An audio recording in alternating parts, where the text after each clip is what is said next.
রাজশাহী নগরের কাদিরগঞ্জ এলাকায় একটি কোচিং সেন্টারে অভিযানের ঘটনায় মামলা হয়েছে। গতকাল শনিবার রাতে বোয়ালিয়া থানায় মামলাটি দায়ের করেন পুলিশের এক কর্মকর্তা। মামলায় ৩ জনকে আসামি করা হয়েছে। তাদের মধ্যে রয়েছেন স্থানীয় একটি কোচিং সেন্টারের পরিচালক মোন্তাসিরুল আলম এবং তার 2 সহযোগী রবিন ও ফয়সাল।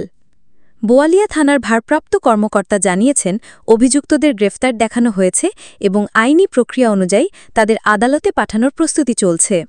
এই মামলার তদন্ত কর্মকর্তা জানিয়েছেন, আদালতে আসামিদের রিমান্ড চেয়ে আবেদন করা হবে যাতে তদন্ত কার্যক্রম আরও বিস্তৃতভাবে এগিয়ে নেওয়া যায়। মোন্তাসিরুল আলম পরিচিত একটি রাজনৈতিক পরিবারের সদস্য। তিনি স্থানীয় একটি প্রভাবশালী পরিবারের সন্তান এবং কাদিরগঞ্জ এলাকায় নিজস্ব ভবনের পাশে ডক্টর ইংলিশ নামের কোচিং সেন্টার পরিচালনা করছিলেন।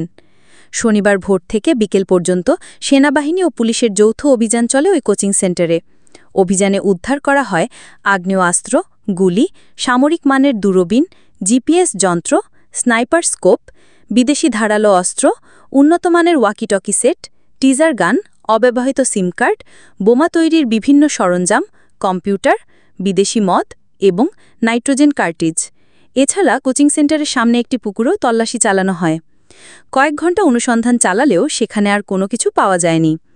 এই ঘটনার কারণে এলাকায় ব্যাপক আলোচনা সৃষ্টি হয়েছে। বিশেষ করে স্থানীয়রা বলছেন, একটি শিক্ষা প্রতিষ্ঠানের আড়ালে এ ধরনের সরঞ্জাম মজুত রাখার ঘটনা অত্যন্ত উদ্বেগজনক।